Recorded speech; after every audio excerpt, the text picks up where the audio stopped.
राधा रमन लाल की जय हो। आज हम सुनेंगे योगिनी एकादशी की व्रत कथा। एकादशी व्रत करने से क्या पुण्य प्राप्त होता है।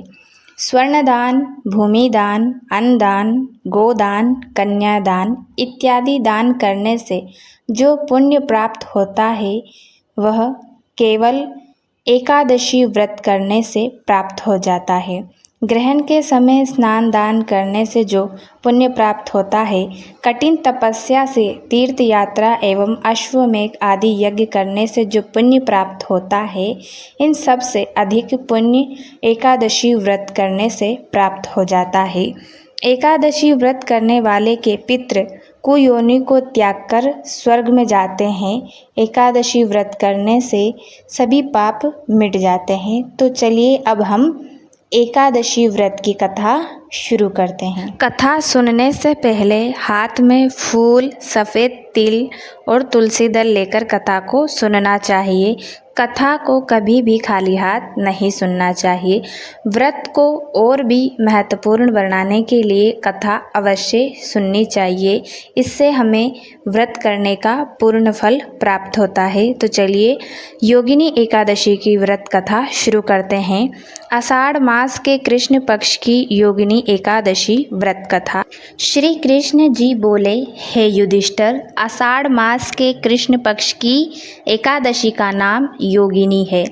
इसके महत्मय की एक पौराणिक कथा आती है।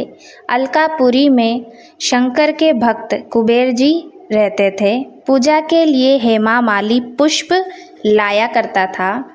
उसकी स्त्री अति सुंदर थी। नाम उसका विशालाक्षी था। हेमा माली एक दिन मानसरोवर से पुष्प तोड़कर घर लाया। पत्नी की छवि देखकर कामातुर हो गया। पूजा के फूल भूल गया। कुबेर भंडारी रास्ता देखते रह गए और माली के घर कोकशास्त्र की क्रीड़ाएं होने लगी। यक्षपति कुबेर ने गुप्त यक्षों को भेजा। वहां उसके कुकर्मों को देख गए।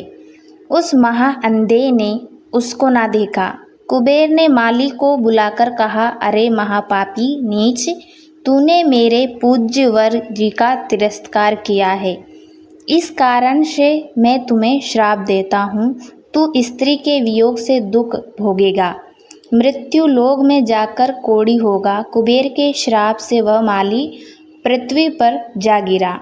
स्त्री का वियोग हो गया। कोढ़ी बनकर कष्ट पाने लगा। शरीर से तो दुर्गंध आती थी, परंतु अंतःकरण उसका दर्पण के समान शुद्ध था। शंकर की भक्ति के प्रभाव से उसे पिछले जन्म की स्मृति थी। प्रायश्चित करने के लिए वह हरिद्वार में गया। गंगा जी का स्नान किया, परंतु मधुमक्खियों ने पीछा न छोड़ा। भिन भिन करती ही रही। अंत में देवभूमि उत्तराखंड को चला। देवप्रयाग होता हुआ जमुनोत्री के तट पर पहुंचा, जहां चिरंजीव महामुनि मार्कंडेय का आश्रम था। उनके दर्शन में से मक्खियां अंतर्ध्यान हो गई। हेमा माली उनके चरणों में गिर पड़ा। अपने अपराध की कथा सुनाकर मुक्ति का उपाय पूछा।